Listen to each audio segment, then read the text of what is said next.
ओम जी, ये बयान राहुल गांधी का ट्वीट जो है तब आया था जब प्रधानमंत्री सुबह पहले महात्मा गांधी को जाकर के नमन किया, उसके बाद जो पूजा पाठ हुआ, हवन पूजा हुआ, उसके बाद उन्होंने दंडवत प्रणाम किया था उस सेंगोल को, फिर मंत्रोच्चार के बीच उसको स्थापित किया गया था। उसके बाद राहुल गांधी ने कहा कि ऐसा लग रहा है कि राज्याभिषेक है।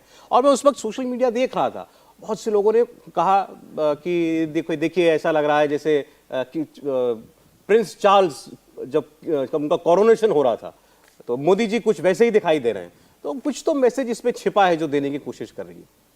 हाँ, लेकिन एकदम उल्टा मैसेज देने का प्रयास हो रहा है, मुझे लगता है। ये आप पूरी मोदी जी की उस समय की भावभंगिमा को एक बार फिर से अपने जहन में लाइए कि कितनी जबरदस्त विनम्रता दिखाई दे रही है उस समय जब वो संसद के अंदर प्रवेश कर रहे हैं। सीधे पुराने संसद की ओर जाकर वो महात्मा गांधी, राष्ट्रपिता महात्मा गांधी के मूर्ति पर पुष्पांजलि दे रहे हैं और उसके बाद जब सिंगोल तक पहुंचते हैं तो साष्टांग दंडवत कर उस प्रतीक को प्रणाम कर रहे हैं जिसने हजारों वर्षों तक हमारे इतिहास और परंपरा में जनकल्याणकारी शासन की व्यवस्था बनाई। वो प्रतीक है जिसके माध्यम से धर्म इस देश की धुरी रहा है, उसको सबसे ऊपर रखते हुए, जिसे आज हम संविधान का नाम दे सकते हैं, जैसे सबसे ऊपर आज हम उसकी बात करते हैं, उसको ऊपर रखते हुए और उस राजदंड के माध्यम से जनकल्याणकारी सत्ता चलाने की पूरी व्यवस्था रही। उसको जाकर वो दंडवत प्रणाम कर रहे हैं उस प्रतीक को।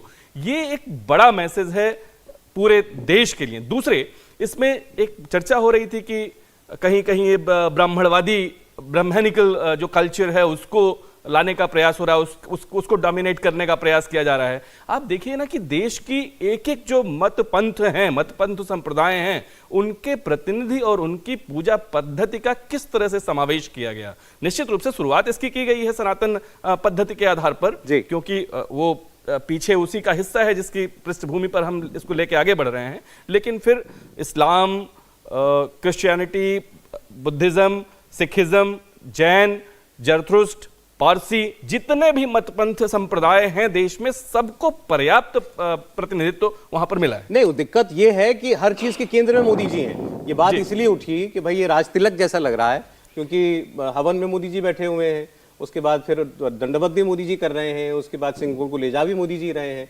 इसीलिए राहुल गांधी को शायद लगा कि अब ये व्यक्ति से समस्या है तो ये अलग तरह की बात। हर चीज में व्यक्ति ही है बीच में, केंद्र में। हर्षवर्धन जी। नहीं सौरभ जी, मुझे लगता है कि इसमें ऐतराज क्यों होना चाहिए।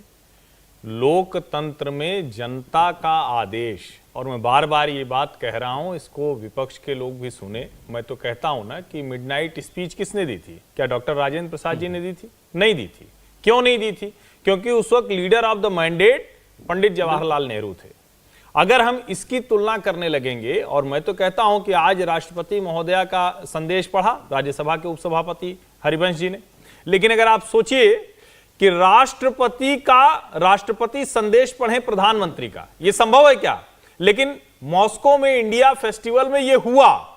वेंकट रमन जी ने संदेश पढ़ा राजीव गांधी का, इससे बड़ा अपमान क्या होगा? और मैं तो कहता हूं कि आज की जो संसद के लोकार्पण के बाद जब द्रौपदी मुर्मू जी का संदेश पढ़ा गया, जिसमें दो बातें, बाकी बातें विपक्ष न सुने उसका काम है। उन्होंने कहा कि जिस तरह से अभावों में जीने वाले लोग शीर्ष पर पहुंचते हैं, देश का प्रधानमंत्री भी उसी पृष्ठभूमि से आता है, राष्ट्रपति भी उसी पृष्ठभूमि से आते हैं, और राष्ट्रपति को चुनने का भारतीय जनता पार्टी और संघ ने उनको बहुत पहले से देखा, उनका पूरा करियर है, लेकिन राष्ट्रपति पद के लिए तो पसंद ये नरेंद्र मोदी की है, एक आदिवासी महिला।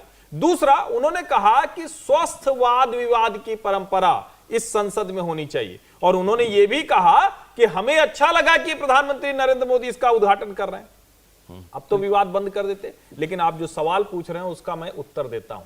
आप कह रहे हैं कि राहुल गांधी का वो ट्वीट क्या है। राहुल गांधी लंबे समय से, विशेष करके 2019 का चुनाव हारने के बाद, उनको समझ में आ गया कि नरेंद्र मोदी से वो लोकतांत्रिक तरीके से नहीं लड़ सकते। वो काम कर रहे हैं जो लोकतंत्र में सबसे ज्यादा किसी के ऊपर लगता है कि उसको तानाशाह बता दो। तो उसे होगा क्या? कोशिश ये कि उनको तानाशाह बताएं, और जो भी इस देश में, चूंकि भारत के मूल में लोकतंत्र है तो उनके साथ लोग खड़े हो, लेकिन फिर लोग पूछेंगे कि अगर ये तानाशाह था तो कर्नाटक कैसे हार गया, तानाशाह था तो हिमाचल कैसे हार गया, तानाशाह था तो कैसे एक तरह से कहें कि हर प्रमुख मौके पर विपक्ष वितंडा कर लेता और तानाशाह कुछ कर नहीं पाता है। मैं तो ये पूछता हूं आपसे, क्या भारत के लोगों को ये कह के डराया जा सकता है कि आपने अगर इस व्यक्ति को दोबारा चुनाव जिता दिया तो ये दोबारा चुनाव कराएगा ही नहीं। यही बताया जा रहा ना देश को। नहीं देखिए, इस पे तो मैं एक बात क्या इससे भारत को डराया जा सकता है? एक लाइन सौरभ जी इस पे कर दूं, भारत को कोई भी नेता आ जाए, मैं कोई भी कह रहा हूं, इस देश को लोकतंत्र के अलावा और कुछ बनाया ही नहीं जा सकता। और उसके मूल में भी वही है, क्योंकि ये हिंदू बहुल देश है, क्योंकि यहां की संस्कृति उसी तरह की है, वाद विवाद संवाद हमारे मूल में है। हम तो हर चीज पे प्रश्न अभी आता हूं हिंदू वाली बात पर। अब आज तो कुछ लोगों ने डिक्लेयर कर दिया कि हिंदुस्तान छोड़िए, अब तो आज तो हिंदुस्तान की संसद ही सेक्युलर नहीं रही, आपने संसद को ही हिंदू बना दिया। उस पर आता हूं। इंडिया टीवी हर वक्त हर जगह डाउनलोड करने के लिए सर्च करें India TV news Google play store या ऐप स्टोर पर।